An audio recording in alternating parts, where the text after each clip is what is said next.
El Observatorio Social del Departamento de Sociología de la Universidad de Nariño, comprometido con la interacción social y el estudio de la realidad de la región y el país, ha dispuesto alternativas académicas para abordar la situación actual producto de la pandemia y desarrollar medidas que mitiguen la crisis, valiéndose de alcances humanos y solidarios para abordar el futuro hipotético del post-confinamiento.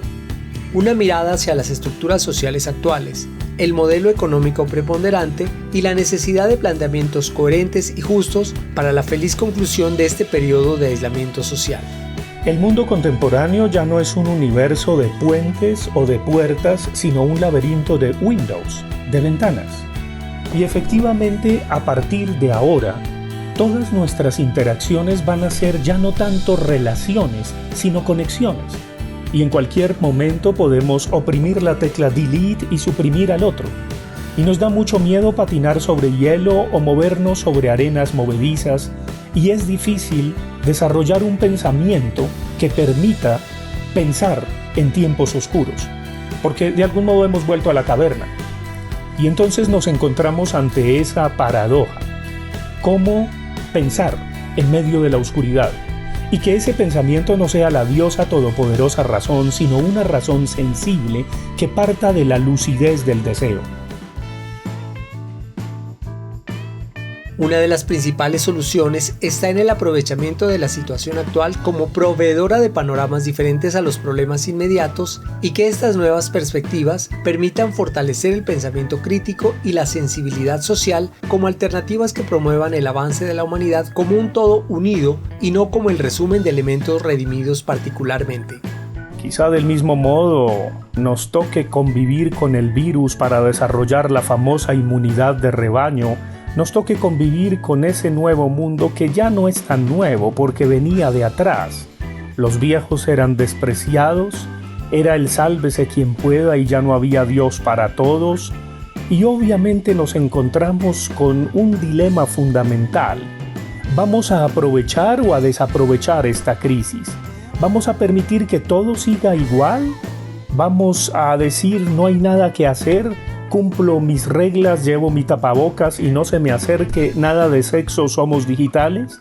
¿Vamos a creer que esto, que es un simulacro, sustituye el rito, el encuentro, el afecto? ¿Vamos a creer que los sistemas de transporte público en Colombia van a funcionar al máximo del 35%? ¿Vamos a creer que nuestros gobernantes quieren protegernos y salvarnos? Por favor, dejemos la ingenuidad y aprendamos a desarrollar un pensamiento y una sensibilidad críticas que nos permitan justamente optar, decidir, tener libertad. ¿Y libertad para qué? Libertad en lo cotidiano, libertad en nuestro día a día y sobre todo, no matar la lucidez del deseo. Lo único que tenemos es aquello que nos falta.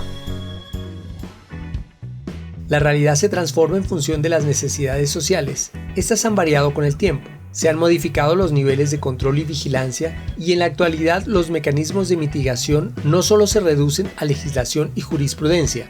También es importante la iniciativa personal en términos de interrelaciones y construcción de sociedad. Antaño existía un mecanismo de control, sobre todo para las sociedades de disciplina o para las sociedades disciplinarias, llamado el panóptico. El panóptico es ese elemento que permite que alguien desde arriba nos vigile. El padre, el superior, el rector, el prefecto de disciplina. Pero las sociedades han pasado de ese tipo de disciplina a un tipo distinto de control, en donde ya no es el que está arriba al que hay que reportársele, porque nos controla y nos vigila y nos puede castigar. Ya no es ese amo todopoderoso, sino que es el vecino, el amigo, el colega, el que va al mismo orinal con nosotros. Ese es el que nos controla y ese es el que hace que nos vigilemos mutuamente y le rindamos cuenta de nuestros errores al Padre Superior, un poco como algunos hipócritas que confunden la delación con regla interna de la caridad. Por supuesto, no voy a mencionar qué clase de hipócritas, pero eso está inscrito en sus constituciones. No obstante, habrá un tercer nivel de vigilancia y de control. Ya no solamente el de arriba o el vecino, sino nosotros mismos. quienes nos autovigilaremos y le diremos al sistema: por favor, arrésteme, enciérreme, porque no estoy cumpliendo con las reglas que usted estableció. Por lo tanto, la invitación se resume a repensar cuál es la normalidad a la que queremos regresar, si aquella realidad indiferente e individual o una comunidad afectiva y pensante cuyos lazos de comunión y solidaridad le hagan frente a los posibles escenarios demarcados en el post-confinamiento. ¿Y acaso vamos a volver a la normalidad? Pero es que la normalidad no era el problema. Justamente porque nos tenía completamente esclavizados el consumo que nos consumía y va a seguir consumiéndonos, porque la contaminación del planeta no daba abasto, porque nuestras relaciones ya no eran relaciones sino simples interacciones que, en el mejor de los casos, realmente eran conexiones en donde podíamos oprimir y podemos oprimir en cualquier momento la tecla delete y suprimir al otro. ¿Es que el trabajo realmente podía satisfacernos? ¿El estudio estaba ligado a la vida y a lo cotidiano? Nos damos cuenta de que muchas de las instituciones que pretendían recomponerse y darnos sentido social ya no lo logran. Inclusive los líderes religiosos apenas reparten bendiciones por Zoom y no nos consuelan en medio de esta sequedad espiritual. Y eso que le pasa a las iglesias, le ocurre a las instituciones políticas y sociales y educativas. ¿Y entonces, volver a la normalidad? No. Los líderes políticos y religiosos y otros no han estado a la altura de las circunstancias y se han contradicho permanentemente. Esa es la realidad. Pero sobre todo he tratado de pensar y sentir qué es eso de estar encerrados. Con una gran apuesta. No podemos desaprovechar esta crisis. Esta crisis es muy importante y tenemos que hacer la lista de lo que queremos que siga y lo que queremos que no siga, tanto individual como colectivamente, y trabajar por ello. ¿Queremos ese tipo de lidercitos que nos manipulen y lidercitas? ¿Queremos ese tipo de gobernantes?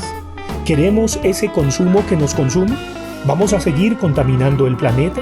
¿Vamos a olvidarnos de lo cotidiano?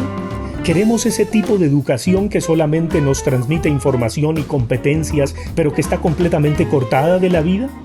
¿Queremos ese teletrabajo que no está regulado y que nos vuelve más esclavos que los esclavos del amo todopoderoso, tipo gamonal que reparte su riago porque tiene mano firme y corazón grande?